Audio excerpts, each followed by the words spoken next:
Cleanliness is next to godliness, or so the saying goes. But the Pharisees seemed to think that cleanliness was godliness. They demanded to know why Jesus' disciples hadn't washed their hands. The Pharisees even washed their hands between courses, and they were forever washing dishes and utensils. But that was taking it too far. God had said some things about keeping clean, but it wasn't the kind of cleanliness that the Pharisees were obsessed with. The law of Moses had spoken of animals that were clean, like sheep, and animals like pigs that were unclean. God said the Jews could eat clean animals, but not unclean ones. What I'd like to concentrate on, though, is something else God declared unclean. A little collection of medical conditions. One was leprosy, though that term might have covered other skin diseases as well. The second was discharges of bodily fluids, and the third was the ultimate medical condition, a dead body. All these were unclean. God said so. Anyone that had one of these conditions was deemed unclean, and if you touched him or her, then you became unclean. You had to isolate yourself until the evening, you had to wash or bathe yourself, and perhaps you had to do some other things as well. These conditions were contagious. If you touched a leper, he was unclean, so you became unclean. You became legally unclean. It was all set out in the law. Of course, some of these conditions could be sources of medical diseases, although that was largely hidden to people 2,000 years ago.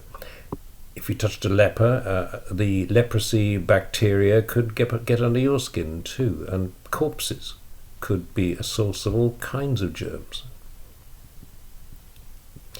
You steered clear of lepers. That was more because they were deemed unclean than because of the possibility of infection. You steered clear of people with strange discharges of bodily fluid, and you steered clear of corpses, especially if you were a Pharisee. But that didn't apply to Jesus. At the very beginning of his ministry, we read in the first chapter of Mark that a man with leprosy came to him and begged him on his knees, "If you are willing, you can make me clean. Make me clean." Jesus was indignant. He reached out his hand and touched the man. "I am willing," he said. "Be clean." Immediately the leprosy left him and he was cleansed. And then in chapter 5 we read about Jairus' young daughter. Jairus was one of the leaders of the synagogue, and he would have been pretty hot on cleanliness. His daughter was dying, so he asked Jesus to come and lay his hands on her so that she wouldn't die, but she'd live instead.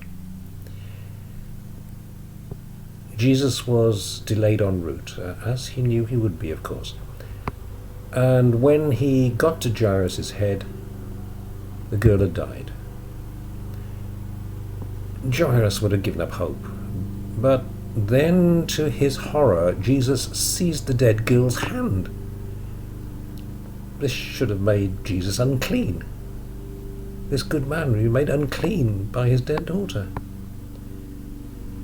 And Jesus would have had to isolate himself. But instead, Jesus just said the word, and the girl came back to life. Jesus was delayed en route.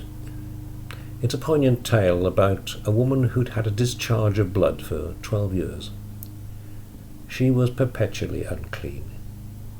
She didn't want to risk passing on her uncleanness to Jesus, and she was also pretty embarrassed about it, and she wanted to conceal her condition. Maybe it was something like a menstrual flow. So she crept up quietly behind Jesus and touched his cloak. She was immediately healed, and Jesus knew what had happened. She'd actually risked passing on her uncleanness to him, passing it through his clothes, because it could work like that.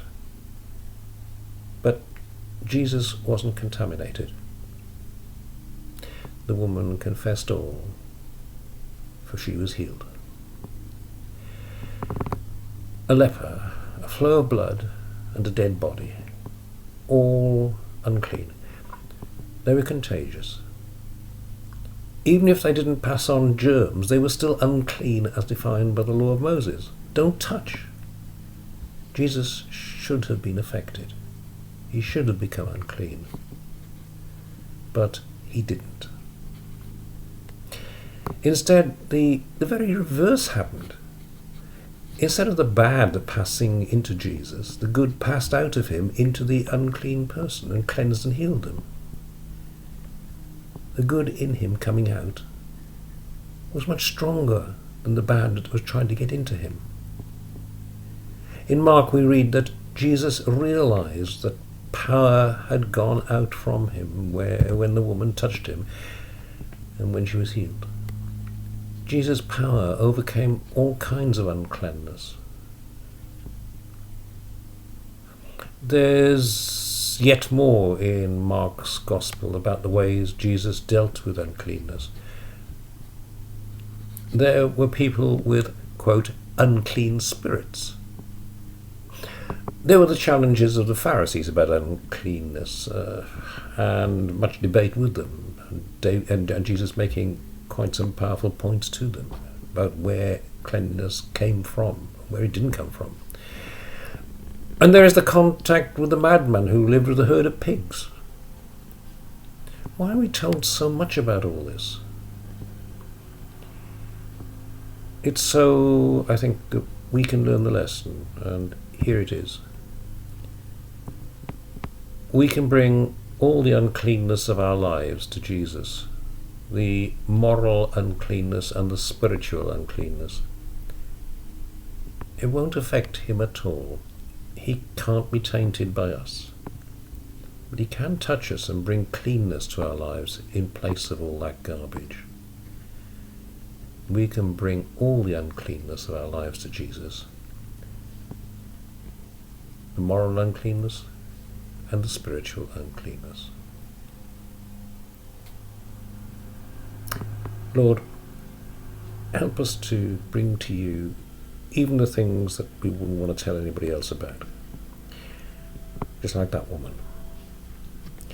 You said you were willing to cleanse the leper. Cleanse us too, please. And thank you for the gift of new life, a life fuller and longer even than the life you gave back to that young girl. Thank you. Amen.